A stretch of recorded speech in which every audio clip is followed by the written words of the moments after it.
দেশে হামে আক্রান্ত শিশুর সংখ্যা প্রতিদিন বাড়ছে। চিকিৎসকরা বলছেন, যেসব শিশুর পুষ্টির ঘাটতি রয়েছে তাদের ঝুঁকি বেশি। উপসর্গ দেখা দিলেই চিকিৎসকের পরামর্শ নেওয়া এবং সময় মতো টিকা দেওয়ার পরামর্শ দিচ্ছেন বিশেষজ্ঞরা। 1 থেকে 5 বছর বয়সীদের জনসমাগমের বাইরে রাখার কথা বলেন তারা। হাম নিয়ে আলোচনা এখন সর্বত্র। হামে আক্রান্ত হয়ে রাজধানীর একটি হাসপাতালে মারা গেছে 22 শিশু। কেন এই সংক্রমণ ছড়ালো, কোন কোন জেলায় বেশি, কী বা এর প্রতিকার, এসব বিষয় জানতে আমরা কথা বলেছি বিশেষজ্ঞ চিকিৎসকদের সঙ্গে। জ্বর দিয়ে শুরু হয়। দ্বিতীয় হচ্ছে যে তার চোখে মনে হচ্ছে যে কনজাংটিভাইটিসের মতো, চোখ উঠার মতো, কিন্তু অত পিছুটি হয় না, কিন্তু চোখটা লালচে একটা কনজাংটিভাইটিস। নাক দিয়ে পানি পড়া, এটাকে আমরা বলি করিজা।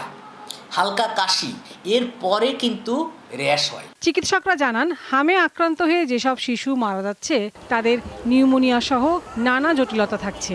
অতিরিক্ত সংক্রমণের কারণ হিসেবে তারা বলেন, এ ধরনের রোগীকে আলাদা করে রাখার নিয়ম থাকলেও সবসময় তা সম্ভব হচ্ছে না। কমপ্লিকেশন বা জটিলতা হচ্ছে নিউমোনিয়া, 2 নাম্বার কথা হচ্ছে ডায়রিয়া, 3 নাম্বার কথা হচ্ছে এনকেফালাইটিস, বলে ব্রেনে চলে যায়। কিন্তু ইমিডিয়েট যে মৃত্যু হচ্ছে তার বেশিরভাগ কারণই হচ্ছে আমাদের এই নিউমোনিয়া। হামে আক্রান্ত শিশুকে নিয়ে আতঙ্কিত না হয়ে দ্রুত চিকিৎসকের কাছে যাওয়ার পরামর্শ দিয়েছেন বিশেষজ্ঞরা। যে আমরা যদি দেখি হামের সাথে ডায়রিয়া হচ্ছে অথবা খুব বেশি বমি করলে বা একটু খিঁচুনি হলো, তখন আমরা ভাববো যে ব্রেনে কোনো ইনফেকশন হয়েছে বা ব্রেনে ঝিল্লিতে ইনফেকশন হয়েছে, তখন অবশ্যই হসপিটালাইজ করতে হবে এবং তখনই নিয়ারেস্ট ডক্টরের কাছে আপনার যেতে হবে। আগের মতোই clean. Berger easy clean fresh, দেয়ালে দাগ থাকবে না, রাখবে সুরভিত।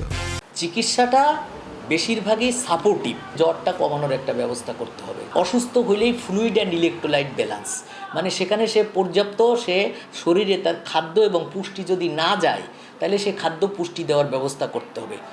যদি রোগ অন্য কোনো সিমটম নাও থাকে, তাহলে এই 2টা জিনিস আমাদেরকে এনশিওর করতে হবে। থার্ড হচ্ছে ভেরি ইম্পর্ট্যান্ট, সেটা হচ্ছে ভিটামিন এ ক্যাপসুল সাপ্লিমেন্ট দিতে হবে।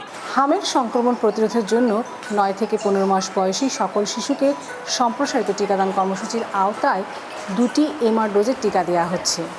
তবে গত বছর অনুষ্ঠিত হয়নি বিশেষ ক্যাম্পেইন, ফলে এই সমস্যার সৃষ্টি। টিকার যে ঘাটতি, আসলে এটা অবশ্যম্ভাবী হয়ে গেছে যে এরকম হামের সংক্রমণ ঘটবে। যাদের বয়স 9 মাসের কম, অর্থাৎ যারা এখনও হামের টিকার যোগ্য না, তারা পুরোটাই ঝুঁকিপূর্ণ।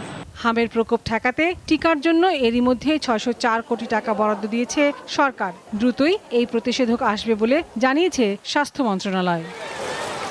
লাবণী গুহ, দীপ্ত সংবাদ, ঢাকা।